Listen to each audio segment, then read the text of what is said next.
आज की स्टूडेंट आप लोगों को बताने वाले हैं R S. Agarwal math class 6 chapter number 20 exercise 20 question number 10 जिसमें which of the following statement are true and which are false. अब इसमें आपको बताना है कौन सी स्टेटमेंट ट्रू है और कौन सी स्टेटमेंट फॉल्स है। चलिए स्टार्ट करते हैं। सबसे पहले यहाँ पर आपके पास क्या है, फर्स्ट में a parallelogram has no line of symmetry. अब यहाँ क्या कहा जा रहा है कि पैरेललोग्राम में एक भी लाइन ऑफ सिमेट्री नहीं होती है। सो देखिए, अगर हम देखें कि पैरेललोग्राम में एक भी लाइन ऑफ सिमेट्री होती है या नहीं होती है, तो सबसे पहले देखिए जो पैरेललोग्राम होता है वो हमारा कुछ इस तरीके से बनता है।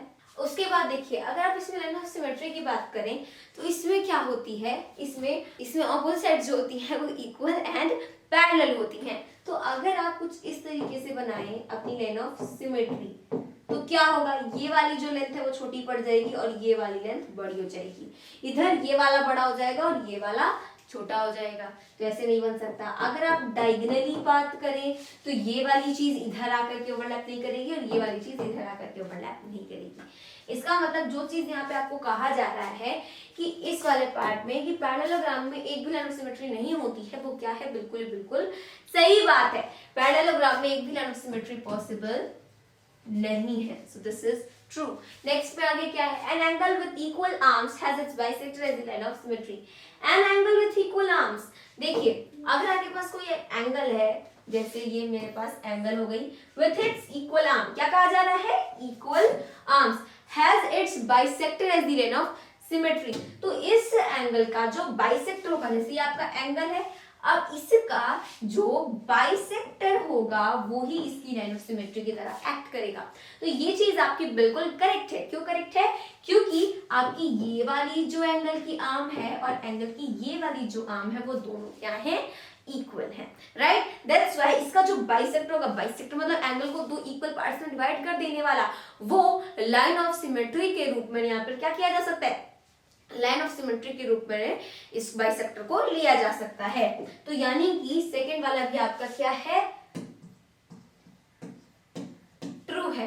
नेक्स्ट आते हैं, an equilateral triangle has three lines of symmetry. अब यहाँ क्या कहा जा रहा है कि अगर आपके पास एक इक्विलैटरल ट्रायंगल है, जैसे ये आपके पास एक इक्विलैटरल ट्रायंगल आ गया, ठीक। अब इस इक्विलैटरल ट्रायंगल में जो लाइन ऑफ सिमेट्री होगी वो तीन होगी। तो एक तो आपकी ऐसे आ गई, क्योंकि साइड्स क्या होती हैं इक्विलैटरल ट्रायंगल की, इक्वल होती हैं। एक लाइन ऑफ सिमेट्री आपकी इधर से आ गई, ठीक है, एंड देन एक लाइन ऑफ सिमेट्री आपकी वर्टिकली आ गई, कुछ इस तरीके से। तो इसमें ये वाला पार्ट ट्रायंगल का और ये वाला पार्ट ट्रायंगल का दोनों ओवरलैप कर जाएगा, राइट। उसके बाद क्या होगा कि ये वाला पार्ट ट्रायंगल का और ये वाला पार्ट ट्रायंगल का ये भी आपका ओवरलैप कर जाएगा। देन उसके बाद ट्रायंगल का ये वाला पार्ट एंड देन ये वाला पार्ट, ये दोनों भी ओवरलैप कर जाएगा, क्योंकि इक्विलैटरल ट्रायंगल में जो तीनों साइड्स होती हैं वो इक्वल होती हैं। दैट्स व्हाई इसमें जो लाइन ऑफ सिमेट्री होगी वो तीन लाइन ऑफ सिमेट्री होगी। तो यानी कि यहाँ पर आपसे जो कहा जा रहा है वो बिल्कुल सही है, ट्रू है। भाई सब ट्रू ही आ रहे हैं क्या। तो देखिए आगे क्या है, फोर्थ में है, a rhombus has four lines of symmetry. देखिए रोम्बस जो है उसके पास चार लाइन ऑफ सिमेट्री है। तो अगर हम बनाए सबसे पहले एक रोम्बस, तो जैसे मैंने ये रोम्बस बनाया, ठीक है। अब इसमें क्या हो रहा है, चार लाइन ऑफ सिमेट्री की बात की जा रही है। तो चार लाइन ऑफ सिमेट्री कैसे हो सकती है, देखिए एक आपकी लाइन ऑफ सिमेट्री तो ये हो गई, एक लाइन ऑफ सिमेट्री आपकी ये हो गई, यानी कि जो डायगोनल्स होते हैं रोम्बस के बस वही लाइन ऑफ सिमेट्री की तरह एक्ट करते हैं, बाकी कुछ भी इसमें लाइन ऑफ सिमेट्री की तरह एक्ट नहीं कर सकता। डायगोनल इसकी लाइन ऑफ सिमेट्री की तरह एक्ट करेंगे। अगर आप क्या करते हैं, अगर आप जैसे अगर आप कुछ इस तरीके से बनाना चाहें तो वो नहीं बन पाएगा, अगर आप इस तरीके से बनाना चाहें तो वो नहीं बन पाएगा। बनेगा कैसे, बनेगा आपका तो कुछ इसी तरीके से, ऐसे एंड देन ऐसे, समझ आया। तो इस तरीके से यहाँ पर जो आपका सेकेंड फोर्थ वाला है वो क्या है, फॉल्स है। चलिए बोलते ही हमारे एक फॉल्स आ गया। अब आगे देखिए, a square has four lines of symmetry. ये तो बिल्कुल सही बात है कि जो आपका स्क्वायर होता है उसकी चार लाइन ऑफ सिमेट्री होती हैं। जैसे अगर आपके पास ये है स्क्वायर तो इसकी एक दो तीन चार, कुछ इस तरीके से चार लाइन ऑफ सिमेट्री होंगी, राइट। नेक्स्ट आते हैं, ये वाला आपका ट्रू है। A rectangle has two lines of symmetry, तो जो रेक्टेंगल होता है, जैसे अगर आपके पास ये है रेक्टेंगल, तो इसकी एक लाइन ऑफ सिमेट्री ऐसे हो गई, एक लाइन ऑफ सिमेट्री ऐसे हो गई, बाकी डायगोनली इसमें लाइन ऑफ सिमेट्री पॉसिबल नहीं होती है। तो यानी कि ये वाला भी आपका क्या है, ट्रू। नेक्स्ट आते हैं each one of the letters HIOX। अब यहाँ पे किसकी बात की जा रही है कि यहाँ जितने भी आपके लेटर्स हैं HIOX, जैसे कि सबसे पहले आपके पास लेटर है H, तो अगर आपके पास H है तो इसमें कितनी लाइंस ऑफ सिमेट्री होंगी? तो आपसे क्वेश्चन में कहा जा रहा है each one of the letters कितना has two lines of symmetry, कितने की बात हो रही है, दो लाइन ऑफ सिमेट्री की बात हो रही है।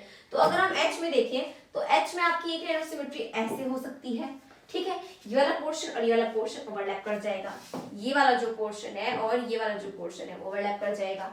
एंड एक लाइन ऑफ सिमेट्री आपकी ऐसे हो सकती है जिसमें ये वाला पोर्शन और ये वाला पोर्शन आपका ओवरलैप कर जाएगा, राइट। अब वही चीज यहाँ पर है कि H की तो चलिए बात हो गई कि H में भाई दो लाइन ऑफ सिमेट्री है। नेक्स्ट आपके पास लेटर आता है 1, तो 1 नहीं I, तो आई अगर है आपके पास, तो अगर हम आई में देखें तो आई में क्या हो सकता है, एक आपका ऐसे हो जाएगा जिसमें ये वाला एंड ये वाला ओवरलैप कर जाएगा, राइट। एंड देन उसके बाद एक आपका ऐसे हो जाएगा जिसमें ये वाला और ये वाला ओवरलैप कर जाएगा, राइट। तो ये चीज आपकी हो गई। चलिए भाई आई में भी दो लाइन ऑफ सिमेट्री है। नेक्स्ट आता है आपके पास O। अब O में अगर हम देखें तो O को तो हम ऐसे भी देख सकते हैं कि O में सिंपल सी बात है, O is like a circle, तो इसमें एक लाइन ऑफ सिमेट्री ऐसे हो गई, एक लाइन ऑफ सिमेट्री ऐसे हो गई, तो O वाले में भी हो सकता है। नेक्स्ट है आपके पास X, तो X में क्या होगा, अगर आपके पास X है सो यहाँ पे मैंने बनाया X, इसमें एक लाइन ऑफ सिमेट्री ऐसे हो गई तो ये वाला और ये वाला पार्ट ओवरलैप कर जाएगा, एक लाइन ऑफ सिमेट्री ऐसे हो गई तो ये वाला और ये वाला पार्ट ओवरलैप कर जाएगा, यानी कि दोनों इक्वली रहेंगे। तो मतलब जैसे मैंने कि देखा HIOX, इन चारों के चारों लेटर्स में कितनी लाइन ऑफ सिमेट्री है, सिर्फ दो लाइन ऑफ सिमेट्री है, यानी कि जो आपसे कहा जा रहा है इस स्टेटमेंट में दैट इज ट्रू। ओके, सो इस तरीके से क्वेश्चन नंबर 10 होता है सॉल्व। मिलते हैं अपनी अगली वीडियो में, तब तक के लिए सभी दोस्तों को मेरी तरफ से जय हिंद, जय भारत।